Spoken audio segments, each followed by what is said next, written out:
I stood there staring at the dryer, my clothes still dripping soap, tangled with lint that wasn't mine, while someone else's laundry spun happily on the exact cycle I had paid for.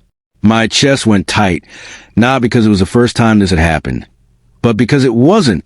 Someone in my building had decided my time, my money, and my patience were theirs to steal. And for the first time, I didn't walk away. If you've ever lived in an apartment building where one selfish person ruins basic shared spaces, hit that like button, subscribe, and settle in. Because this revenge doesn't involve yelling, threats, or damage. Just consequences. I live in a mid-rise apartment complex called Ridgeview Towers, just outside downtown Cedar Point. Nothing fancy. Concrete hallways, flickering fluorescent lights, and exactly 2 laundry rooms per floor to serve dozens of people. If you've ever lived in a place like this, you already know the unspoken rules. Don't touch other people's clothes. Don't steal cycles. And don't dump someone's laundry like it's trash. Someone in my building ignored all of that. For weeks, my laundry had been coming back wrong.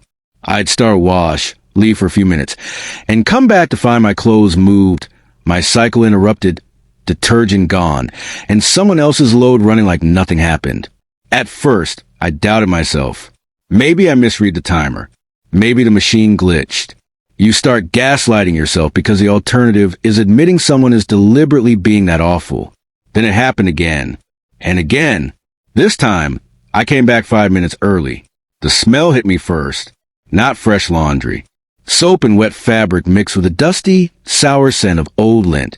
My clothes were no longer in the washer.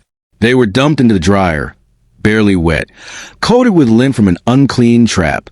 Someone else's clothes were halfway through a wash cycle, on my detergent, on my paid time, on 3 loads worth of my money. I stood there, fists clenched, heart pounding, staring at the spinning drum like it had personally betrayed me. It wasn't just about laundry anymore. It was about disrespect, about being treated like something disposable. And then I checked the timer. 25 minutes. That's all I had.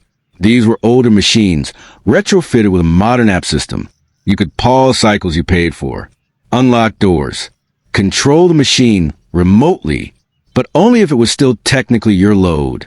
And it was because they hadn't ended my cycle. They'd hijacked it. I felt that shift inside me, the one where frustration hardens into focus. Okay, I thought, if this is how we're playing it. I paused my cycle through the app. The machine whined to a stop. I opened the dryer, pulled out a small handful of lint from the trap they had dragged my clothes through, and divided it carefully. Not enough to damage anything, just enough to be deeply annoying. I dropped a pinch into each of their stolen loads. Then I closed the doors, restarted the rinse cycle, waited for the locks to click, and then I crawled behind the machines and unplugged all 3 washers. The Bluetooth system went dead instantly. No remote unlock, no app override, just 3 sealed machines mid-cycle. I stood up, dusted my hands, and felt something I hadn't felt in weeks. Relief. I took my clothes to a different floor, paid for a fresh cycle, and walked away. Hours later, curiosity got the better of me. I stopped by the second-floor laundry room. 3 washers were dark, silent, still locked. A handwritten sign taped to the wall read, "Machine won't let clothes out. Maintenance notified." I shook my head slowly. How unfortunate. I never found out exactly who it was, but I heard the aftermath. People complaining, maintenance annoyed, a notice posted about laundry etiquette. The stealing stopped. And every time I passed that laundry room, I imagined them standing there, staring helplessly at the machine, realizing that for once, they couldn't just take what wasn't theirs. No shouting, no confrontation, just accountability. Shared spaces only work when people respect each other. When someone decides the rules don't apply to them, they invite consequences they didn't plan for. I didn't ruin anything. I didn't break anything.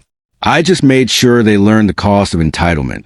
If this story made you smile, hit like, subscribe, and tell me in the comments, what's the worst shared space behavior you've ever dealt with? More stories are coming. And trust me, some people really don't think things through.